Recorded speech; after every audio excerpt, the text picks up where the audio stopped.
Allons-y maintenant avec une troisième activité un peu du même type, sauf que cette fois-ci, on va s'intéresser au rapport des volumes. Donc, on a traité le rapport des périmètres, le rapport des aires. Maintenant, allons voir le rapport des volumes.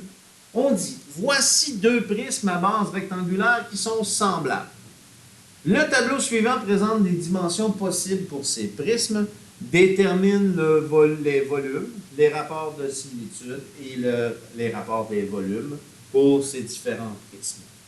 Donc, un peu le même principe, donc un prisme initial ici et un prisme image, et on observe justement quelle va être l'influence sur le rapport des volumes.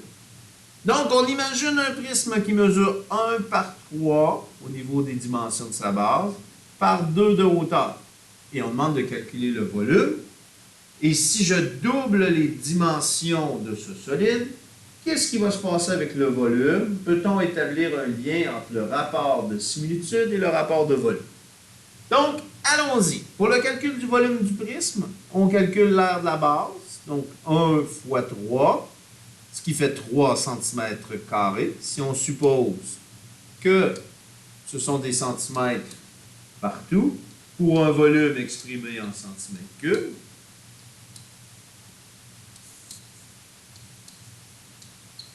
alors, 1 fois 3, ce qui fait 3 comme aire de base, 3 cm², fois la hauteur, qui est 2, donc on aura 6 cm³ de volume. Maintenant, si on double les dimensions, que se passe-t-il avec le volume? Je vais calculer l'aire de la base. 2 fois 3, ça fait 12. Pas 2 fois 3, 2 fois 6, 12, pardon. 12 fois 4, ce qui fait 48 cm³. L'aire de la base, 2 fois 6, 12, fois la hauteur qui est 4, fait 48. Donc, pour un rapport de similitude K qui est de 2 sur 1, en comparant les largeurs de ces prismes, donc 2 sur 1. Donc, si je double les dimensions d'un solide, on va le faire avec n'importe quel, 6 sur 3, 4 sur 2. Donc, quand je double les dimensions d'un solide, que se passe-t-il avec les volumes? Donc, je compare le rapport des volumes, 48 sur 6, ce qui fait 8. Quand je double les dimensions d'un solide, les volumes sont 8 fois plus grands. Quel est le lien entre ces deux valeurs? Allons chercher d'autres exemples pour dégager ce lien. Donc, conservons le même solide initial ici de 6 cm³ de volume. Maintenant, allons calculer le volume du prisme lorsqu'on applique un rapport de similitude, cette fois-ci de 3.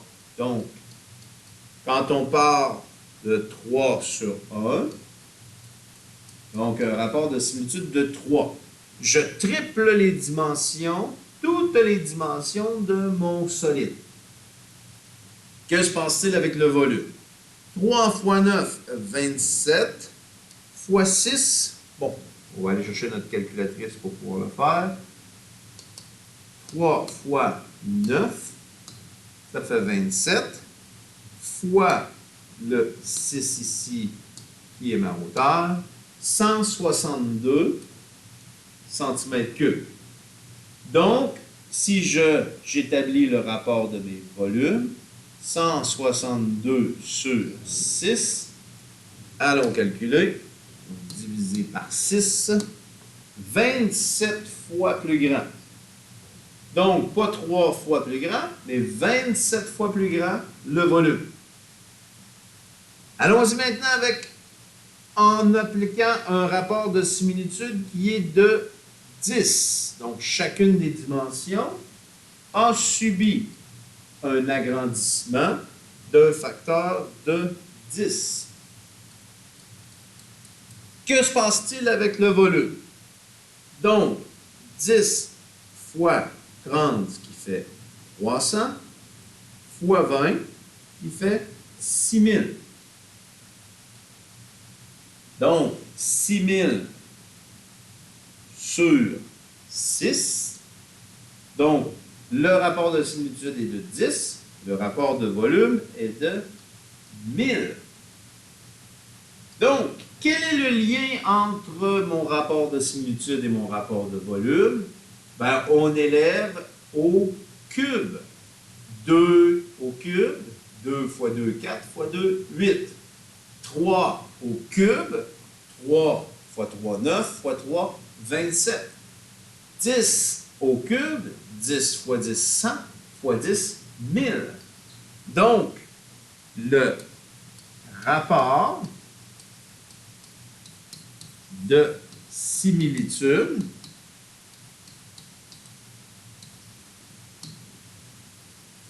au cube est égal au rapport des volumes. Donc, exprimé en équation, ce lien, on dira que K au cube est égal au rapport des volumes.